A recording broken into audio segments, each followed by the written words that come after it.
Class 5 এর সকলকে স্বাগত একটি নতুন ভিডিওতে। তো আজকে আমরা কি করব? দারোগা বাবু এবং হাবু কে লিখেছেন? ভবানীপ্রসাদ মজুমদার। বলছে থানায় গিয়ে সেদিন ভোরে বললে কেঁদি হাবু, নালিশে আমার মন দিয়ে খুব শুনুন বড়বাবু। তাহলে থানায় গিয়ে ভোরবেলায় হাবু কেঁদে কেঁদে বড়বাবুকে নালিশ শোনাতে গিয়েছিলেন। চারজন ভাই আমরা একটা ঘরেই থাকি, দুঃখে আমি সারাদিন রাত ভগবানকে ডাকি। তার মানে চারজন ভাই তারা একটা ঘরেই থাকে, তাই এত দুঃখ তার, সেটা ভগবানকে ডাকে। আবার কেন দুঃখ সেটা আমরা জানবো। বড়দা ঘরেই 7টা বেড়াল পোষেন ছোট বড়, মেয়েটা পোষেন 8টা কুকুর যতই বারণ করো। তাহলে বড়দা ঘরে 7টা বিড়াল পোষে ছোট বড়, আর মেয়েটা 8টা কুকুর পোষে যতই বারণ করো। মানে মেয়েটাকে যতই বারণ করো সে 8টা কুকুর পুষছে। সেজদা পাগল 10টা ছাগল রাখেন ঘরেই বেঁধে, গন্ধে তাদের প্রাণ যায় যায় মরছি গেঁজে কেঁদে। তাহলে সেজদা পাগল, কারণ সে 10টা ছাগল ঘরেই বেঁধে রাখে আর তাদের দুর্গন্ধ কেঁদে কেঁদে যাচ্ছে আর কি।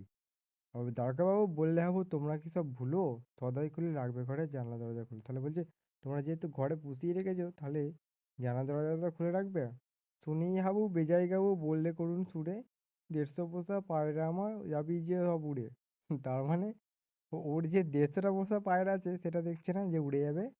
মানে ওটা বলছে যে যদি জানলাটা খুলে দিই তাহলে 150টা পায়রা ওরা উড়ে যাবে। মানে কেমন তাহলে? ঠিক আছে, এবার দেখো প্রশ্নগুলো। আগেরটা কি বলেছে? আগেরটা বলেছে বলেছে ঠিক কথাটি বেছে নিয়ে বাক্যটি আবার লেখো। হাবু থানায় গিয়েছিল অভিযোগ জানাতে। ঠিক আছে, একে দুইটা বলেছে বাড়িতে পোষা হয় এমন পাখির মধ্যে পড়ে না। তাহলে বাড়িতে পোষা হয় এমন পাখির মধ্যে পড়ে নাকি কোকিল। একে তিনটা বলেছে হাবু ও তার দাদাদের পোষা মোট পশু পাখির সংখ্যা। তাহলে হাবু ও তার দাদাদের পোষা মোট পশু পাখির সংখ্যা 175টি। দুয়েরটা বলেছে ক স্তম্ভের সঙ্গে খ স্তম্ভ লেখা। তাহলে আমি একবারে উত্তরগুলো বলে দিচ্ছি। ঠিক আছে, নালিশ হবে অভিযোগ, বারণ হবে নিষেধ, পাগল হবে উন্মাদ, সদয় হবে সবসময়, আর কাবু কি হবে? কাহিল।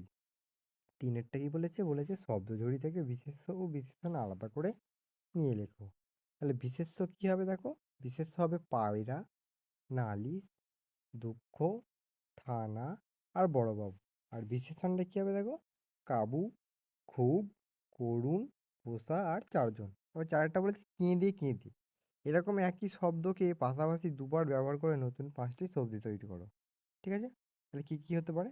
শুধু শুধু, হেসে হেসে, দিন দিন, বলে বলে, রোজ রোজ। ঠিক আছে, এইগুলো। এবার বলছে 5এর ক্রিয়া নিচে দাগ দাও। ক্রিয়া মানে কি? যেগুলো কাজ করা বোঝায়। বললে কেঁদি হবে, তাহলে এখানে বললে আর কেঁদি। ঠিক আছে, 5এর দুইটা হবে 7টা বিড়াল পোষেন ছোট বড়, তাহলে এখানে হবে পোষেন। আর 5এর তিনটা বললো বললে করুণ সুরে, তাহলে বললেই হবে আর কি। 5এর চারটা হচ্ছে যাবেই যে সব উড়ে, তাহলে যাবেই আর উড়ে। 5এর পাঁচটা ভগবান কি ডাকে, তাহলে ডাকি হবে। 6টা বলেছে বাক্য রচনা করো। নালিশ, রাহুল আরবানের নামে স্যারের কাছে নালিশ করে। ভগবান কি হবে? সবসময় বিপদে ভগবানকে ডাকা উচিত। ঠিক আছে। বারণ, বৃষ্টিতে ভিজতে মা বারণ করে। আর করুণটা কি হবে? সেই গরিব লোকটি করুণ দৃষ্টিতে চেয়ে রইল। ভোরবেলা কি হবে? ভোরবেলা উঠে প্রতিদিন হাঁটা উচিত। ঠিক আছে, 7-8টা বলেছে ঘটনাক্রম অনুযায়ী বাক্যগুলি সাজিয়ে লেখো। তাহলে প্রথমেরটা কি হবে? হাবুই থানার বড়বাবুর কাছে কান্নাকাটি করে নালিশ জানালো, এটা হবে 1 নম্বর। 2 নম্বরটা কি হবে? তাতে 3টা, তাহলে হাবুরা 4 ভাই একটা ঘরেই থাকে। 3 নম্বরটা হবে 7-এর 4টা, বড়দা 7টা বিড়াল, মেয়েদা 8টা কুকুর, সেজদা 10টা ছাগল ও হাবু নিজে 150 পায়রা পোষে। আর 7-এর 2টা হবে 4 নম্বর, জীবজন্তুর গন্ধে হাবুর প্রাণ যায় যায়। আর 7-এর 5টা 5ই হবে। দারোগাবাবু উত্তর শুনে হাবু বেজায় কাতর হয়ে পড়লো। আরেকটা কি বলেছে? কবিতাটিতে অন্ত মিলেছে এমন 5 জোড়া শব্দ লেখো। যেমন একটা করা আছে হাবু আর বড়বাবু, তাহলে এখানে কি কি হবে? থাকি আর ডাকি, বড় আর করো, বেঁধে আর কেঁদে, ভুলো আর গুলো, আর সুরে আর উড়ে। ঠিক আছে, আবার বলেছে বাক্য বাড়াও। হাবু গিয়েছিল কোথায় কখন? হাবু ভোরবেলায় থানায় গিয়েছিল। নয় 2টা বোরদা পোষেন বেড়াল, কয়টি কেমন? বোরদা ছোট বড় 7টি বেড়াল পোষেন। আর 9-3টা হাবু ভগবানকে ডাকে, কেন কখন? হাবু দুঃখে সারাদিন রাত ভগবানকে ডাকে। 9-4টা দারোগা বাবু বললেন ঘরের জানলা দরজা খুলে রাখতে। কাকে? তাহলে দারোগা বাবু হাবুকে বললেন জানলা দরজা খুলে রাখতে। 9-5টা কি? হাবুর পায়রা উড়ে যাবে। তাহলে কয়টি? হাবুর 150টি পায়রা উড়ে যাবে। বলেছে 10-এর একটা বলেছে ছোটদের জন্য ছড়া কবিতা লিখেছেন এমন দুজন কবির নাম লেখো। তাহলে ছোটদের জন্য ছড়া কবিতা লিখেছেন এমন দুজন কবির নাম হলো সুকুমার রায় ও রবীন্দ্রনাথ ঠাকুর। 10-এর 2টা কি? তোমার পাঠ্য কবিতাটি যে কবি কে? তাহলে আমাদের পাঠ্য কবিতাটিতে লেখক ভবানীপ্রসাদ মজুমদার। 10-এর 3টা তাঁর লেখা দুটি বইয়ের নাম লেখো। তাহলে তাঁর লেখা দুটি বইয়ের নাম হলো মজার ছড়া ও নাম তাঁর সুকুমার।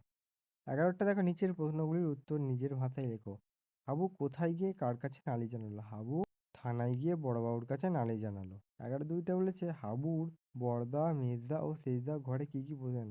তাহলে হাবুর বড়দা বসেন 7টা বিড়াল, মেজদা বসেন 8টা কুকুর ও সেজদা বসেন 10টা ছাগল। 11-3টা হাবু করুণ অবস্থার জন্য সে নিজেও কিভাবে দায়ী ছিল বলে তোমার মনে হয়? হাবু বড়দা 7টা বিড়াল, মেজদা 8টা কুকুর ও সেজদা 10টা ছাগল পোষেন। এ কারণে বদ্ধ ঘরে গন্ধে হাবুর প্রাণ যায় যায় অবস্থা। হাবু তবুও ঘরের জানালা দরজা খুলে রাখতেই পারে না, কারণ হাবু নিজেও 150 পায়রা পোষে। দরজা জানালা খুললে সেগুলি উঠে যাবে, তাই বলা যায় হাবুর করুণ অবস্থার জন্য সে নিজেও দায়ী ছিল। 11-4টা বলেছে দারোগাবাবু হাবুকে যে পরামর্শ দিলেন সেটি তার পছন্দ হলো না কেন? তাহলে দারোগাবাবু হাবুকে দরজা জানালা খুলে রাখার পরামর্শ দিয়েছিল, কিন্তু হাবুর এ পরামর্শ পছন্দ হয়নি, কারণ দরজা জানালা খুলে দিলে হাবুর ঘরের মধ্যে 150টি পোষা পায়রা উড়ে যাবে। 11-5টা কি বলেছে?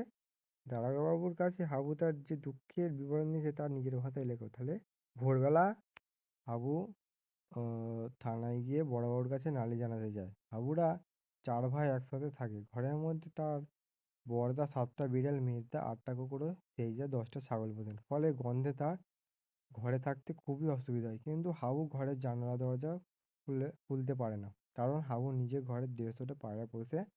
দরজা জানালা খুললে সেগুলি জানালা দিয়ে উড়ে যাবে। এই দুঃখের কথা হাবু দারোগাবাবুর কাছে বলতে গেছিল। বলেছে তো 11-6টা বলেছে তোমরাও পোষা বা তুমি পুষতে চাও এমন কোনো প্রাণীর ছবি আঁকো বা তার সম্পর্কে বন্ধুকে লেখো। তাহলে ছবিটা তোমরা অবশ্যই নিজেরা করবে, আর আমি এটা লিখে দিচ্ছি, যেটা তোমরা দেখে নিতে পারো বা নিজেরা করতে পারো। ঠিক আছে? তো কেমন লাগলো ভিডিওটা অবশ্যই বলবে, আর চ্যানেলটি অবশ্যই সাবস্ক্রাইব করে দেবে।